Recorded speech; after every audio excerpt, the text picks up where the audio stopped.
Olá, você que nos assiste nos canais digitais da TV Cultura, terá agora mais meia hora de Jornal da Cultura com plateia. Continuam na bancada o cientista político José Álvaro Moisés e o advogado criminalista Roberto Delmanto Júnior. O assunto agora é Lei da Ficha Limpa, tema escolhido pelos internautas na nossa página no Facebook. A gente já imaginava que esse tema seria escolhido, até porque tivemos hoje uma condenação de um ex-presidente, né? E a dúvida que fica, Delmanto, daqui a pouco nós vamos mostrar uma reportagem sobre esse assunto para abordar como é que surgiu a ficha limpa, né? Que é uma lei de iniciativa popular, né, Delmanto? Mas sempre tem uma dúvida, Delmanto, em relação à presunção de inocência da ficha limpa.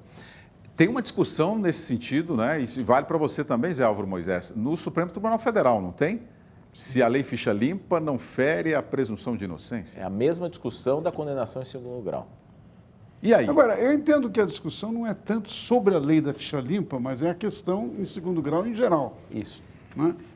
Porque, num certo sentido, a lei da ficha limpa foi quem abriu caminho para essa possibilidade, levantando essa questão importante, de que você tinha um tal número de recursos quando alguém era pilhado, cometendo ilegalidades e condenado, que eventualmente a pessoa acusada, e mesmo quando julgada e condenada, acabava nunca cumprindo, né? Porque a quantidade de recursos... Então, num certo sentido, a lei da ficha limpa entrou como uma possibilidade de limitar essa indústria do recurso, como alguma parte da mídia às vezes chama, né? O autor da ficha limpa, ao defender essa possibilidade, diz o seguinte: este impedimento à candidatura de quem é condenado não é sanção, não é punição, é uma condição. Mas não dá, né? É falar a mesma coisa de outra forma. Então, há esta discussão. O Supremo já julgou pela constitucionalidade, que está ok lá atrás a ficha limpa. Esse debate é recorrente, volta a candidatos que buscam justamente com o mesmo argumento da prisão em segundo grau. A situação é idêntica e a bola estará com o Supremo Tribunal Federal. Vamos ver uma reportagem sobre esse assunto. A condenação do ex-presidente Lula reacendeu o debate sobre a lei ficha limpa, né? Criada há 8 anos, em 3 eleições, mais de 4.000 candidatos foram enquadrados nela. Fruto de um projeto de iniciativa popular que reuniu 1.600.000 assinaturas, a lei da ficha limpa foi sancionada sem vetos pelo então presidente Lula em julho de 2010. Ela torna inelegível por 8 anos quem tiver a prestação de contas rejeitada, o mandato cassado, renunciar para evitar a cassação ou for condenado por um tribunal na área criminal ou em razão de crimes contra a administração pública, mesmo diante da possibilidade de recursos. Desde as eleições de 2010, cerca de 4.200 candidatos foram barrados com base na lei em primeira instância. Muitos recorreram e conseguiram manter a candidatura. Uma pessoa condenada por um tribunal tem que ficar fora de uma eleição? Sim. Por quê? Porque ela cometeu algum crime, né, contra a população brasileira. Porque é alguma coisa que está devendo, né? Alguma coisa errada que ainda está em aberto para se pagar ainda. A pessoa faz tudo errado e ainda quer estar lá para dar ordem para a gente ou para criar leis que beneficiam eles, não a gente. Não é justo. Em 2012, por 7-4, o Supremo Tribunal Federal considerou a lei constitucional. A Corte entendeu que o princípio da presunção de inocência vale para casos penais, não para a ficha limpa. O argumento que o Supremo considerou é de que a inelegibilidade não se caracteriza como uma efetiva punição, mas sim como uma restrição para o exercício de um direito.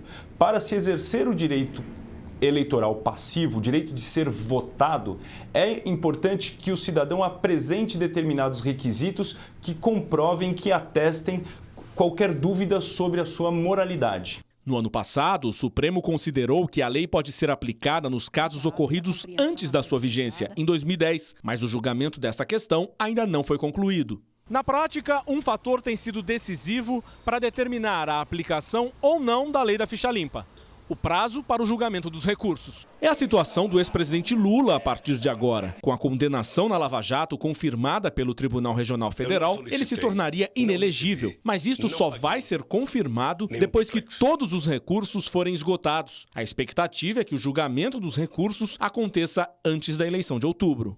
O julgamento dos pedidos de registro nas eleições presidenciais se dá diretamente perante o Tribunal Superior Eleitoral, cabendo recurso apenas para o Supremo Tribunal Federal. Você que nos assiste pelo YouTube e Facebook pode mandar mensagem ou então perguntas aqui para a nossa bancada pelo Twitter, na hashtag Jornal da Cultura. Vamos agora a uma pergunta aqui da plateia. Quem faz a pergunta? Ali. Boa noite, William. Boa noite. Boa noite, professores da bancada. Eu gostaria de fazer uma pergunta para o professor José Álvaro Moisés. A gente sabe que no Brasil, e principalmente se tratando da lei da ficha limpa, até parece um paradoxo isso, porque foi sancionado por alguém que hoje está aí muito duvidoso, né? E está aí tentando provar o improvável. Mas, enfim. E o que a gente observa é que existe um sentimento de muita desesperança por conta de cada lei que aparece, inclusive da ficha limpa, por parte da população brasileira. Existe uma desesperança muito grande e uma falta de confiança. Tanto é que, se nós formos analisar, não existe perspectiva nem para as eleições que estão agora para o ano agora que nós estamos no ano de 2018. O senhor, como professor de ciências políticas, eu sei que eu gostaria de ouvir do senhor uma análise desse sentimento do brasileiro e de que como cada um de nós poderia se posicionar diante de leis que são tão variáveis e que podem ser temerárias e que podem trazer o pesadelo de volta. Eu gostaria de ouvir do senhor essa análise. Como é que é o seu nome? É Marco. Marco. Então, Marco, veja, o seu diagnóstico coincide, confirma os resultados de pesquisa que eu tenho conduzido na Universidade de São Paulo, exatamente sobre o tema da confiança e de como as pessoas se relacionam com as instituições. Há um sentimento que é generalizado, uma descrença de que as instituições, principalmente as instituições de representação da população, ou seja, partidos políticos e o parlamento, não é? Funcionam mal, representam mal os eleitores. Então, a desconfiança deriva disso. Curiosamente, nas nossas pesquisas, uma coisa que apareceu com muita clareza, aumenta a desconfiança quanto mais as pessoas que se relacionam com as instituições, esperam resposta e identificam o fenômeno da corrupção. A corrupção faz aumentar a desconfiança, não é? Ela deslegitima as instituições. Agora, você mencionou uma coisa sobre a lei da ficha limpa, e o Delmanto já tinha feito menção também a isso, o fato de que a lei, que na verdade foi uma iniciativa da população, uma iniciativa popular, está prevista na nossa Constituição. O artigo 1º da Constituição diz: os brasileiros são representados por quem eles elegem e pelas leis que eles podem fazer. É o artigo 1º da Constituição da representação. Então, houve uma iniciativa, não é, popular que propôs a lei da ficha limpa. Ela foi, depois de muito debate na Câmara, inclusive com esforço, às vezes, de limitar o que tinha sido proposto, ela foi aprovada. E o Supremo Tribunal Federal considerou constitucional. O presidente da época, que era o senhor Luiz Inácio Lula da Silva, teve que promulgar a lei. Seria muito difícil para o Lula, não é, sendo um líder popular, dizer: não, eu vou vetar, não vou promulgar uma lei que veio de uma iniciativa popular. Agora, veja, esse é um lado interessante da democracia. Num certo sentido, é um lado bonito da democracia. A formulação de uma lei a partir da sociedade se aplica sobre alguém que eventualmente cometeu um delito, mesmo que tenha sido o promulgador dessa lei. Quer dizer, a lei, isto afirma a lei como alguma coisa que está acima de quem manda ou de quem tem poder. A lei vale para todos nós e vale até para quem teve poder ou tem poder ou, de alguma maneira, mobiliza recursos políticos, não é, para se manter em situação de direção do Estado e obtendo benefícios, organizando benefícios para os seus aliados. Quer dizer, desse ponto de vista, o cumprimento da lei é uma afirmação do princípio fundamental da democracia, do império da lei. Na democracia, a ideia é que a lei, que em última análise nós que fazemos, não é? São os representantes dos eleitores que fazem as leis. O que indica que, num certo sentido, o eleitor tem que ter um controle maior sobre para quem ele elege. Porque, de alguma maneira, são eles que vão, usando as prerrogativas do parlamento, vão adotar leis que depois nós teremos que obedecer, de alguma maneira. Então, desse ponto de vista, a lei da ficha limpa é um bom exemplo de como, na democracia, você pode ter um resultado positivo. Não é? Porque até mesmo alguém que promulgou, tinha poder para promulgar a lei, agora está incluso e vai, de alguma maneira, eventualmente, perante a lei da ficha limpa, não poder se candidatar. Zé Álvaro, e não cabe arrependimento, né?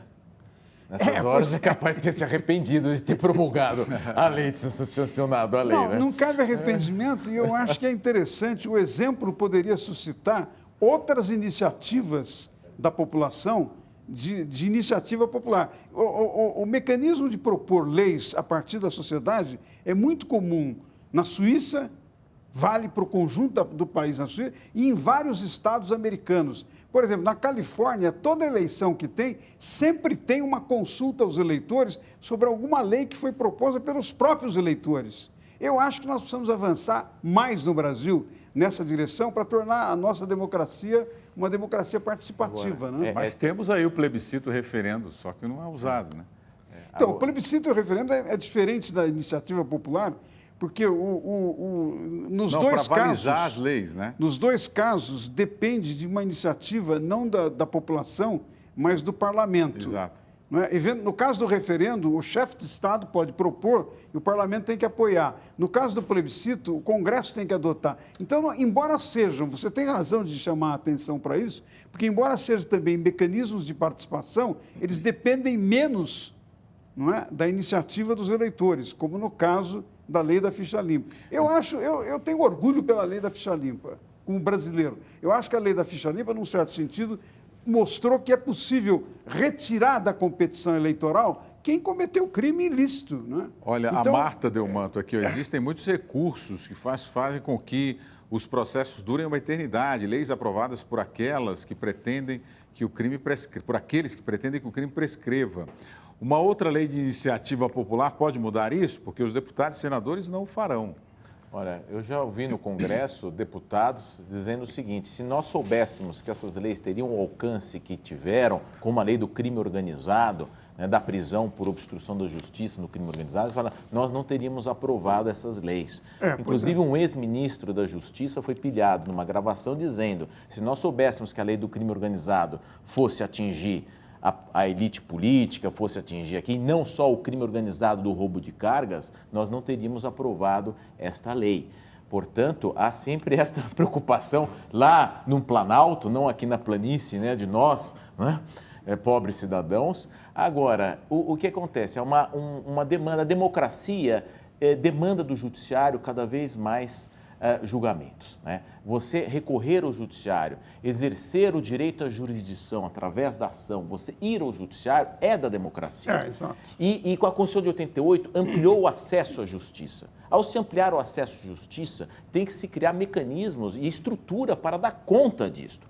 O problema é que nós criamos as 4 instâncias, as famosas 4 instâncias, e com a cláusula do trânsito em julgado lá na frente. Houve uma PEC, que é proposta de emenda constitucional do ministro Peluso, que é brilhante, o ex-ministro do Supremo Tribunal Federal, César Peluso, querendo mudar o nome do recurso especial, o nome do recurso extraordinário, para uma ação rescisória, ou seja, não é mais recurso, como se fosse uma ação depois do trânsito julgado e fazendo o trânsito julgado de segundo grau, mas não passou esta PEC. Isto foi tema de debate lá. Portanto, nós estamos, digamos, de certa forma, moldados na Constituição de 88. Ela foi formatada e nós estamos sofrendo as consequências desta formatação da Constituição de 88, não só na questão processual penal, como na questão dos gastos públicos e assim por diante. Né? Mais uma pergunta da plateia. Boa noite, William. Boa noite. Meu nome é Marco Antônio. Minha pergunta é para o Dr. Delmanto. Doutor, o senhor, com a sua explicação no jornal, jogou água no chope, né? De quem gostou da decisão de hoje. Então, eu vou fazer uma pergunta, mas não como advogado, gostaria de saber se, por acaso, o Lula passe pela ficha limpa, né, e seja candidato, se num debate para a eleição, quem pode fazer frente a ele, né, que é um grande orador, né, uma pessoa muito conhecida e muito forte. Quem pode fazer frente a ele, mesmo com essa condenação de hoje, numa eleição? Há uma natural desidratação dele com esta condenação. Né? E virão outras, é isso que estou dizendo. Né? Se ele eventualmente eleito presidente, os outros processos são suspensos. Mas eu acredito que virão outras condenações antes aí de agosto deste ano. Porém, eu pessoalmente acho muito difícil ele conseguir no TSE se candidatar. Eu não acredito que ele conseguirá se alistar e ter mantido o seu alistamento como candidato. Eu duvido, eu realmente aposto minhas fichas que ele não vai conseguir, porque a condenação, pode-se discordar ou não, foi unânime por um crime gravíssimo pelo Tribunal Regional Federal da 4ª Região. É uma condenação, foi prolatada por desembargadores que motivaram, se concorda ou se não concorda. Portanto, eu acho que Lula hoje, acredito eu, posso estar errado, mas na minha acepção, ele está praticamente fora da corrida eleitoral. Vamos registrar aqui a participação dos nossos telespectadores. Você pode enviar mensagens e perguntas para a hashtag Jornal da Cultura pelo Twitter. O Diogo Moba, só num país de canalhas, uma lei como a ficha limpa seria contestada. No Japão, por exemplo, muitos políticos pegos em atos ilícitos cometeriam suicídio por conta própria. O Bob Juliano Fox, aqui a gente tem que fazer uma lista, né, de suicidas, né? Bob Juliano Fox, a ficha limpa só vai funcionar se ela puder atuar plenamente. O que adianta ela punir se os acusados recorrem? E o Leonardo Brenner, a lei ficha limpa não barrar a candidatura do Lula aumentará ainda mais a falta de confiança do povo nas instituições. Tem mais pergunta aqui no estúdio, não é isso? Temos lá. Sim. Boa noite, meu nome é Anderson. Boa noite, William. Boa noite. Aos comentaristas também, ao professor Moisés. Gostaria de perguntar o seguinte: passando, caso passe, chegue até ao STF, aos outros órgãos, falando sobre o direito de presunção, qual seria o maior entrave, se há alguma tendência das pessoas que irão julgar, dos políticos, se há uma tendência maior em passar ou não a lei da ficha limpa, caso ela realmente a gente consiga colocar para essa eleição agora de 2018. Se a ficha limpa, se tem algum risco de que ela não seja efetiva nessa eleição. Se ela pode ser derrubada, não é isso? A lei de ficha Exatamente. limpa. Não, a lei propriamente eu não creio que vai ser derrubada. A minha convicção pessoal é que ela está se fortalecendo, vai se fortalecendo. O Delmanto levantou hoje uma hipótese durante o programa de que, eventualmente, o Supremo Tribunal Federal possa rever a questão do cumprimento de pena a partir das condenações de segunda instância. Eu tenho dúvidas sobre isso. Eu acho que o Supremo tomou uma decisão sobre isso, embora alguns ministros, como é o caso do ministro Gilmar Mendes, tenha manifestado uma opinião contrária e, eventualmente, ele que votou a favor dessa decisão e anunciou que pode mudá-la, eu tenho dúvidas, acho que o Supremo muito dificilmente vai mudar, porque isso está, de alguma maneira, correspondendo a um avanço do país, do Brasil, em fazer a justiça funcionar mais próximo do que acontece em alguns outros países, onde tem democracia consolidada e, num certo sentido, funciona melhor. Então, eu penso que é muito difícil que a lei, enquanto tal, retroceda. Agora, acho que na sua pergunta tem uma questão importante, que é, eventualmente, se houver recursos da parte dos advogados de defesa do Lula, que certamente haverá, vai bater no Tribunal Superior Eleitoral, se ele desejar ser candidato. Acho que o tribunal não vai ter muita alternativa senão dizer não, porque isso é o que a lei estabelece. Poderá, no entanto, remeter para o Supremo Tribunal Federal. Aí há uma divisão de opiniões sobre isso. Eu já ouvi opiniões que dizem que, eventualmente, no Supremo poderá se tomar uma decisão de natureza política não é? Para evitar, por exemplo, uma convulsão social, na linha do que hoje disse o ministro Marco Aurélio, comentando a condenação do ex-presidente Lula. Eu acho que isso é ruim. A minha opinião pessoal sobre isso é que isso é ruim, porque, como em relação à pergunta anterior, significaria diminuir uma lei que foi feita por iniciativa popular, em última análise, foi aprovada pelo Congresso Nacional, não é? E também foi promulgada pelo presidente, fazer retroceder. Seria muito ruim. Eu acho que também isso depende, em grande parte, de um outro aspecto que nós estamos discutindo, que é a participação da sociedade.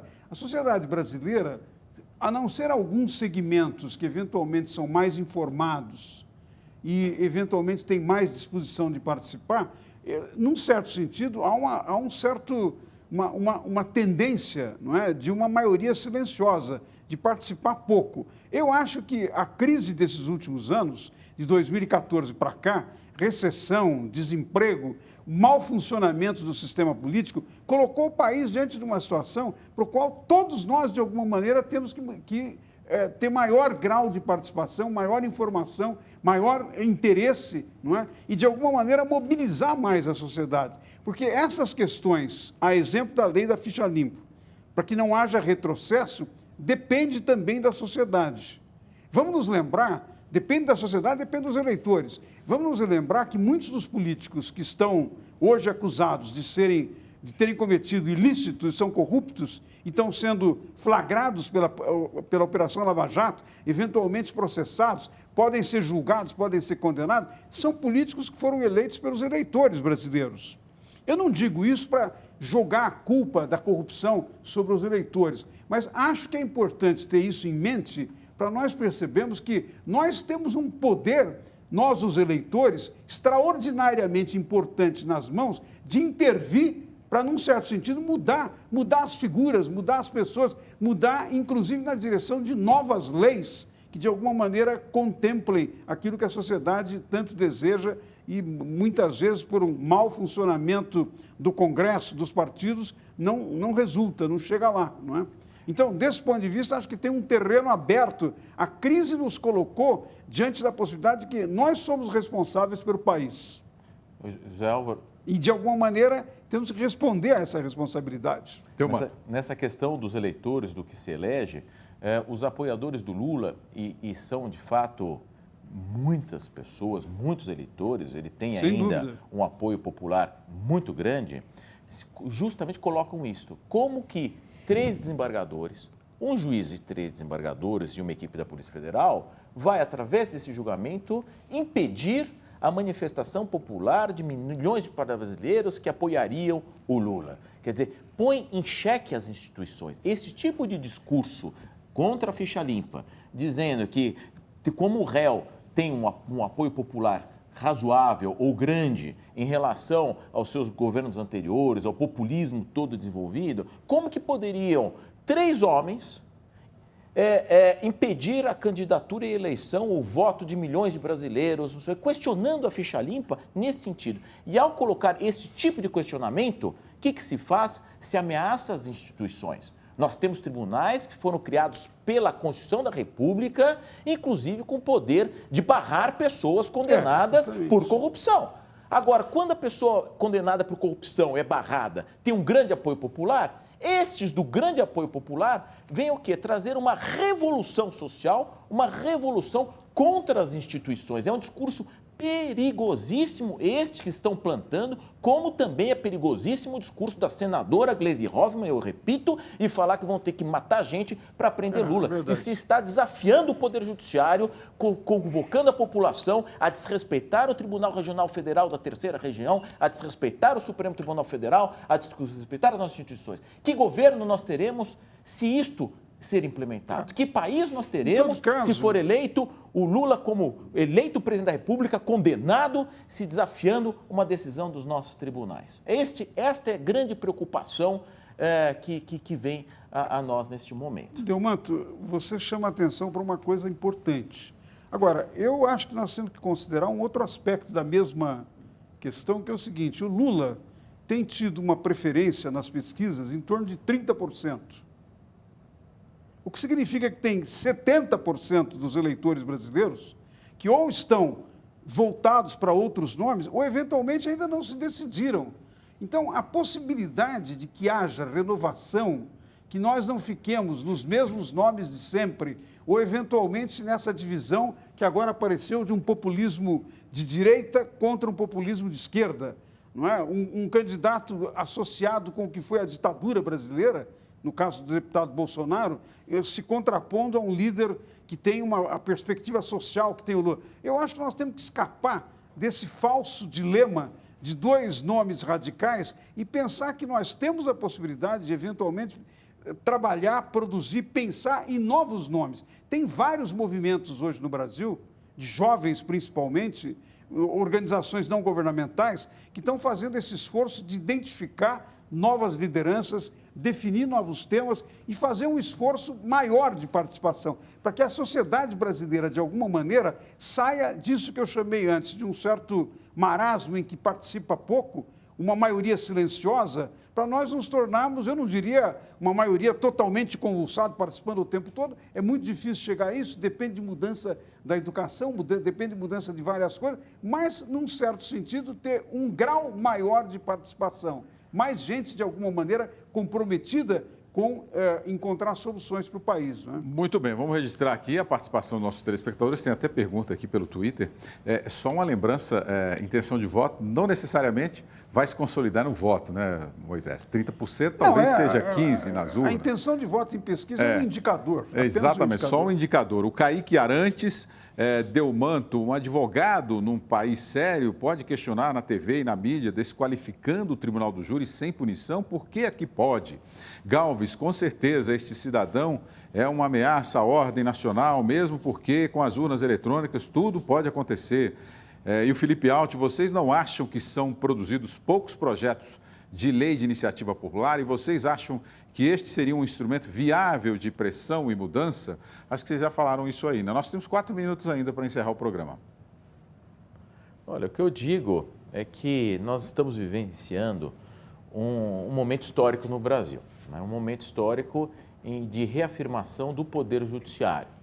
Agora, houve uma transformação brutal no direito penal, com essa questão da delação premiada, com essa questão da colaboração de réus colaboradores, e isso trouxe um paradigma realmente que jamais visto. Hoje, eu que dou aula de processo penal, tenho que me reinventar, porque aquilo que eu aprendi não está mais sendo aplicado. Então, nós vivemos um pragmatismo absurdo. E no Supremo Tribunal Federal, nós vivemos também um voluntarismo. Hoje, cada juiz decide como ele quer. Não é como nos Estados Unidos, que você tem uma common law, que você tem o chamado stare decisis, uma decisão anterior, e ela fixa o entendimento. O novo entendimento tem que falar por que ele está mudando aquele. Aqui no Brasil, não. Eu estou decidindo assim porque eu entendo assim. O outro, eu decido de forma porque eu entendo diferente. Cada um fica, então, uma salada e de voluntarismos. Então, nós vivemos uma insegurança jurídica brutal no Brasil, tanto por um lado quanto para outro. Hoje, uma parte da população está aplaudindo, outra está lamentando. Amanhã poderá ser o contrário. Portanto, o judiciário há que sempre ter a sua autocrítica, sobretudo nos nossos ministros do Supremo Tribunal Federal, muitos deles, quando a temperatura sobe, saem aí dando declarações de cunho político, viajando com candidatos, com presidentes da República, uma mistura de papéis. Eu acho que nós temos que resguardar aqui a função institucional de um juiz. E hoje, nesse sentido, o Tribunal Regional Federal da 4ª Região fez muito bem. Não houve excessos, houve um julgamento sereno, pode-se discordar do conteúdo, se concordar, etc., mas foi um julgamento sereno, um julgamento transparente. Os desembargadores deram a cara para bater, explicaram por que estavam condenando, quais os motivos, quer dizer, eles cumpriram o papel de motivar a decisão. Agora, vão ser submetidos a reexames, à crítica, enfim, esta é a democracia. Mas nós precisamos de um comportamento, digamos, condizente com a função do julgador e rever essa questão desses voluntarismos dentro do judiciário. Zé Álvaro, só para encerrar, vamos lá. Um contraponto rápido em relação ao que disse o Delmanto. Acho que sim, nós temos que prestar atenção. Sempre é bom e é necessário aperfeiçoar as instituições, mas se nós pensarmos historicamente, comparar o que é o Brasil de hoje em termos de fazer cumprir leis, de maior funcionamento, por exemplo, a partir da experiência da Lava Jato, mas já vem de antes, numa série de mecanismos. Hoje nós temos muito mais acesso à justiça do que 20, 30, 40, 50 anos ou um século atrás. Então, eu acho que também é preciso relativizar um pouco, às vezes, certas críticas para aprender o que nós avançamos e, num certo sentido, saber os pontos em que nós podemos reforçar e avançar mais ainda. Eu acho que a democracia no Brasil tem muitos problemas, mas para resolver o problema da democracia, ao invés de liquidá-la, o que nós precisamos é mais democracia, mais participação, mais direitos e, de alguma maneira, um funcionamento mais adequado das instituições. Isso também depende de nós. Não depende só deles que estão lá, depende também de nós. Muito bem, estamos encerrando mais essa edição do Jornal da Cultura com plateia pelos canais digitais da TV Cultura no YouTube e Facebook. Agradeço a presença dos telespectadores que acompanharam o nosso trabalho aqui no estúdio. Muito obrigado pela presença. Os comentaristas José Álvaro Moisés e Roberto Delmanto Júnior, e a você que esteve conosco em mais essa jornada. Na próxima quarta-feira tem mais plateia, é só mandar um e-mail para plateiajc@tvcultura.com.br e a nossa produção entrará em contato. Uma ótima noite para você e nos vemos amanhã no Jornal da Cultura às 9h15. Até lá!